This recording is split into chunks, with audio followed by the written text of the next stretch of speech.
हम भंते बुधरतन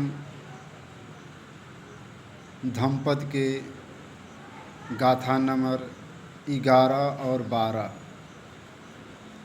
को आप लोग के सामने रख रहे हैं। भगवान बुद्ध गाथा नंबर 11 और 12 में क्या कहे हैं उसको समझें।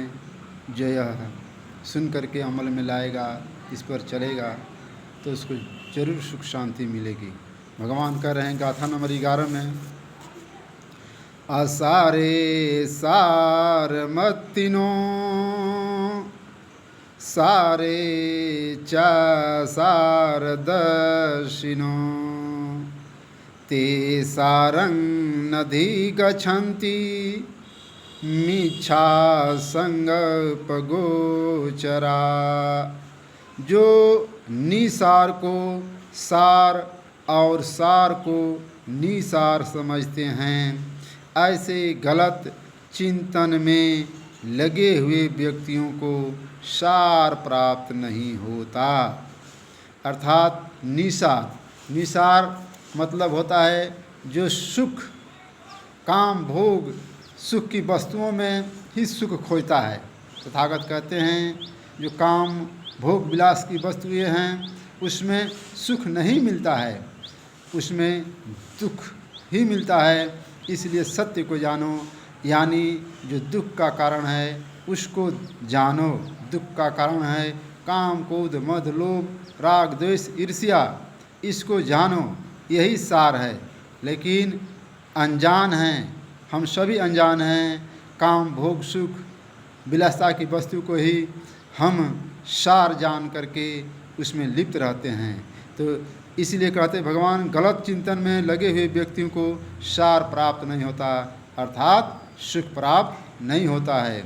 आगे भगवान बता रहे हैं गाथा नंबर 12 में कह रहे हैं, सारंच सारतो यत्वा असारंच असारतो ते सारं अधिगच्छन्ति सम्मा संगप गोचरा। सार को सार और निसार को निसार जानकर शुद्ध चिंतन वाले व्यक्ति सार को प्राप्त कर लेते हैं, यानी सत्य को जान लेते हैं। सत्य क्या है? काम, भोग, सुख को जो छोड़ देता है, यानी उसमें विश्वास नहीं करता है और अच्छे कर्म करने लगता है, अच्छा धर्म सुनने लगता है और काम, क्रोध, मद, लोभ, ईर्ष्या को त्याग देता है, उसको सार प्राप्त होता है, यानी सुख प्राप्त होता है। और जो इसमें पड़ा रहता है वो निसार में पड़ा रखता है। आजकल लोग जो है ज़्यादा काम, भोग, सुख, विलासता की वस्तुओं में ही अपने को सुख समझते हैं, लेकिन उसमें सुख नहीं है। उसमें राग है, द्वेष है, अहंकार है, तिचड़ा है, मोह है, क्रोध है, काम है, झगड़ा है, तकरार है, सब कुछ उसमें सहना पड़ता है। इसलिए जो सार को समझ जाते हैं तो इससे दूर हो जाते हैं और उसकी ज़िंदगी में सुख ही सुख मिलता है।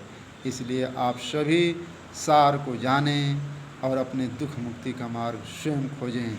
सभ्य सता सुखी हन्तु सभ्य हन्तु चखेमिनो सभ्य भद्राणि पश्यन्तु महाकंची दुखमागमा। सभी प्राणी सुखी रहें, सबका भला हो, सबका मंगल हो, सबका कल्याण हो, कोई भी प्राणी दुख का भागी न बने।